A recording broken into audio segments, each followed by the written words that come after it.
नमस्कार। मेरो साथमा हुनुहुन्छ कोही राहुल थापाजी हुनुहुन्छ। उहाँलाई केही कुरा सोध्न चाहन्छु।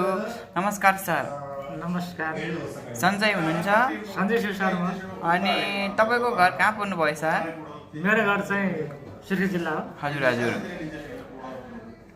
अनि केरलामा आएको कति वर्ष हुनुभयो? म चाहिँ यहाँ फर्स्टचोटि आएको थिएँ। हजुर हजुर।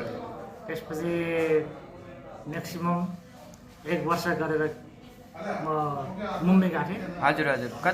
कस्तो लाग्यो हजुरलाई केरला ठाउँमा? केरला ठाउँ चाहिँ यो राजस्थान गुजरात मुम्बई भन्दा हजुर हजुर। यो ठाउँ चाहिँ हजुर सर। राम्रो छ। मौसम राम्रो छ, हावापानी राम्रो छ। मान्छेहरू कस्तो छ सर? मान्छेहरू चाहिँ यहाँको मान्छे हिन्दी बुझ्दैन। हजुर सर। कसैले बुझ्छ हिन्दी। हजुर सर। हजुर। त्यही पनि अझै पढा लेखेका मान्छे र एजुकेट मान्छेले पनि हिन्दी ल्याङ्ग्वेज राम्रोसँग बुझ्दैन। हजुर सर। हजुर। कसैले चाहिँ हिन्दी बुझ्छ। हजुर हजुर। यहाँका मान्छेहरू त्यही अब एक ठाउँबाट अर्को ठाउँ जान पर्यो भने हजुर सर। हजुर। अलिक गाह्रो हुन्छ। हजुर हजुर। किन भन्दाखेरि अब सोध्नु पर्यो। अनि तपाईँको घरमा को हुनुहुन्छ त सर? मेरो घरमा हजुर सर। बुवा, हजुर सर। मम्मी, हजुर हजुर। मिसेस, हजुर हजुर। अनि छोरा, हजुर हजुर। म, हजुर। यति हो। छोराले के काम गर्नुहुन्छ सर? हाम्रो चाहिँ एकदम सानो परिवार हो। हजुर सर। छोराले के काम गर्नुहुन्छ होला सर? मेरो छोरा चाहिँ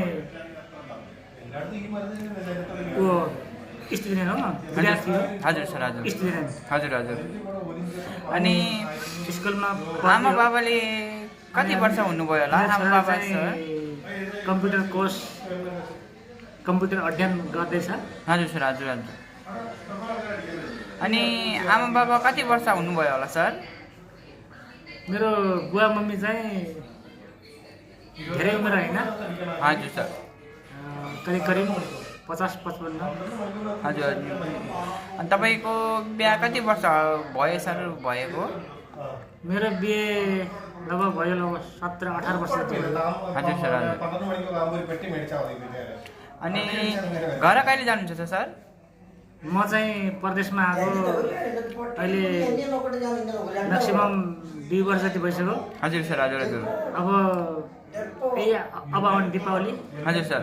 तिहारको समयमा हजुर हजुर। घर जाने सोच छ। हजुर सर। हजुर। लाउने लगभग समथिङ हजुर 25-26 महिना जति भयो। हजुर सर। घर गएको छैन। ए हुन्छ सर। ल ल हजुरलाई स्वागत छ। घर जानु होला।